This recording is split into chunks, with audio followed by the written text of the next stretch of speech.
Hello everybody and welcome to a rather late edition of Totem Tuesday. It's now Thursday. Oh well, Totem Thursday. I'm sorry for the delay this week. It's been a bit of a manic one. However, things will be back on schedule by next week. So I hope you're all well and enjoying the very cold but sunshine there is here in the UK.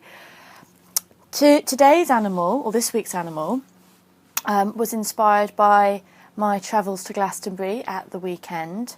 And on Monday morning, we went to the beautiful Chalice Well gardens. And it always feels, every time I go to Chalice Well, there seems to be a different bird that makes itself really apparent. A lot of times when I've been, I spent a great deal of time there with a robin. And I was looking for the robin, but then I realised that, it's a different time of year. And the bird that made itself so apparent, in fact, it's pretty much the only bird that we saw while we were in Chalice Well, is the blackbird. And I know that the blackbird's very important to the Druid tradition. And I thought, this is a sign. And so this is the animal that I wanted to talk about this week. So the blackbird, as I said, is a very important animal to Druid tradition. And we'll come to why just shortly. But my experiences of blackbirds have always been that they've made themselves apparent at times of transition and change. They act as keepers of a gateway, of a transitional point between the rational conscious world to the unconscious world. This was known by the Druidic bards, and this is known by the Celts, and known by people all over the world, that they were the gateway. They sing their beautiful, enchanting song at twilight to herald in that in-between time. And as you know, the in-between times are all about fairy and magic and that powerful energy when things shift from one level to another, the outer world to the inner world, the upper world to the lower world. So the blackbird has been thought for eons as being the keeper of this transitional time. So they've always appeared to me, when they become apparent quite obviously in your life, they've appeared at times when things are going to shift and things are going to change, whether it will be a deepening of your own spiritual journey or whether an actual change in your life. I remember one time and a blackbird, when I opened the front door, and it was a long while ago, I remember opening the front door and there's a blackbird there waiting for me, and then it kind of hopped out of the gate, almost like, come on, follow me. And that was a time when I really noticed it, and I really thought it was leading me somewhere, and it was a time of personal change. So they don't always lead you on journeys that feel, that maybe you actually want to go on, but they will take you on journeys where you'll actually, in hindsight, know that you're in a better place for doing that journey, whether you've learnt more about yourself or whether you've actually really improved your situation. So blackbirds as companions and gateway callers are something that I've always seen them as well as telling you that things are going to change. Now time for you to look a little bit deeper within yourself to go on that journey.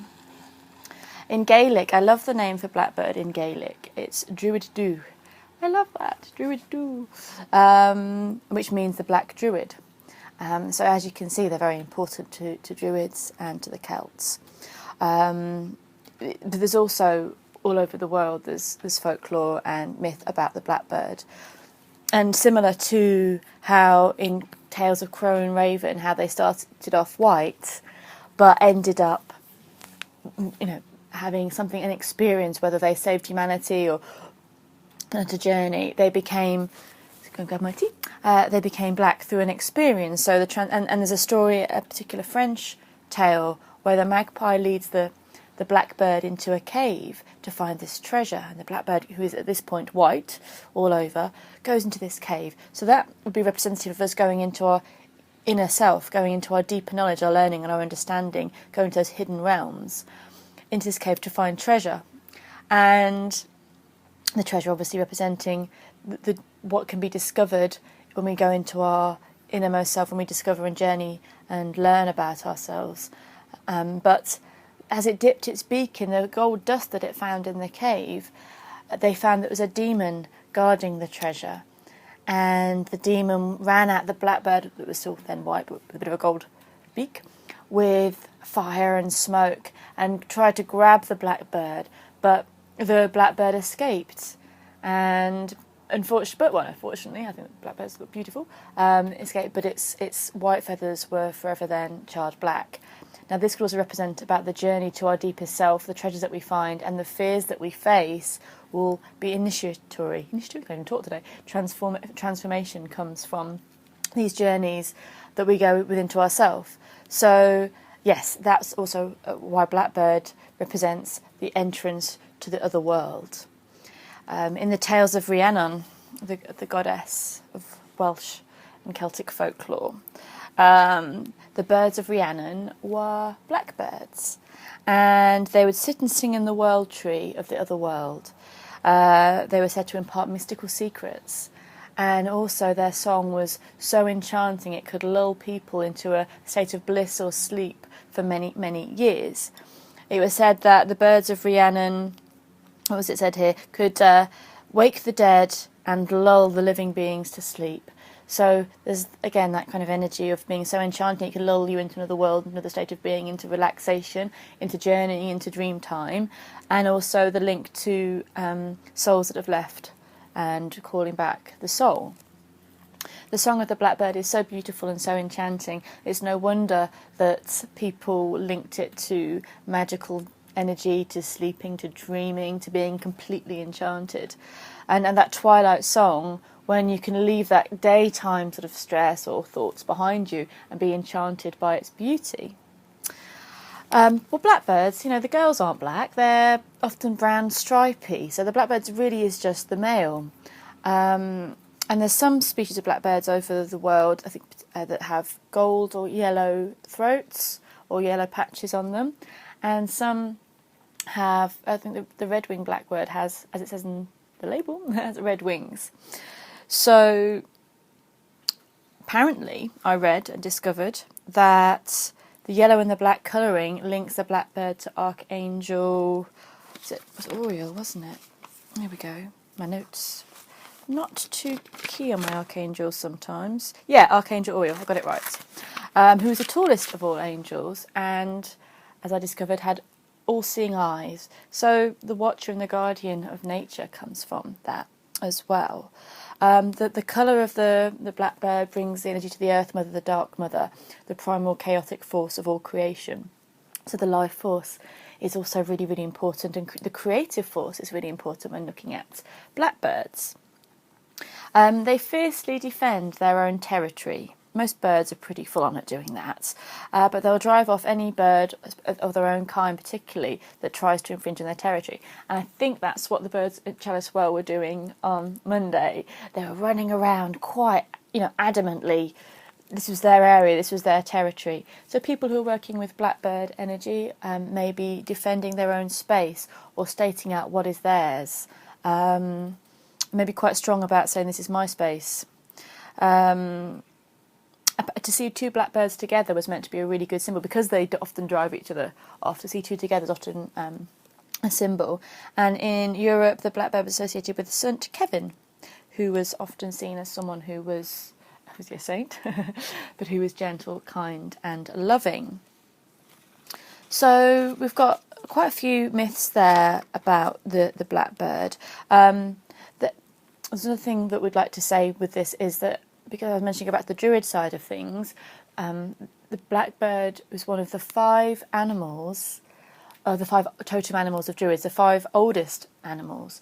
And there's a tale in one of the first tales in which King Arthur appears, where the heroes are looking for Mabon, or Mabon, however you want to pronounce it. And they go to the blackbird because they think that the blackbird is the oldest bird, and the blackbird says, "No, don't know where Mabon is. No." However, passes them on a chase to other. I know one animal that's older than me, and then it goes towards, I think, a stag, and then ended up with the owl, and then ends up with the salmon of wisdom, and to find Mabon. So one of the most ancient animals, always known as the most ancient wise animals. The blackbird also has a link to the forge. The Irish word for one of the Irish words for blackbird is very similar to the word, is the same as the word for blacksmith. So the link to the forge is quite strong there, and also because they crack into the snail's shells, almost using like they beat like an anvil. They were linked to blacksmiths, and their feathers being black as a blacksmith's face after all the being in the forge all day. So there's a link to the blacksmith there, and forging the 4 elements. So you've got earth, air, fire, and water. Which the blacksmith, who in our ancestors' time would have been one of the most important characters in the tribe, because they could take the elements and forge tools that the tribe would need and require. So they would take the air and the fire and the water and the earth and forge it into something useful and beautiful. So people who are working with Blackbird energy will look at creativity, forging, using the 4 elements wisely, maybe song, using their voice to heal. That's an important one because of the enchantment and the beauty of the Blackbird's voice. Using song and sound to heal could be quite an interesting one to work with, or poetry or art or any kind of creativity. To listen to the song of the Blackbird is to help heighten intuition and to help learn more about ourselves. Working with Blackbird will be about self-discovery and will be about going deeper into our inner selves. There can be great healing from doing that, and great knowledge to be gained as well. So by working and following the song of the Blackbird can open gateways and bring untold magic, mystery and knowledge to light. I hope you enjoyed my little video on the Blackbird. I'll be back next Tuesday with another video on whichever animal wants to make itself known for next week's Totem Tuesday. Have a lovely day.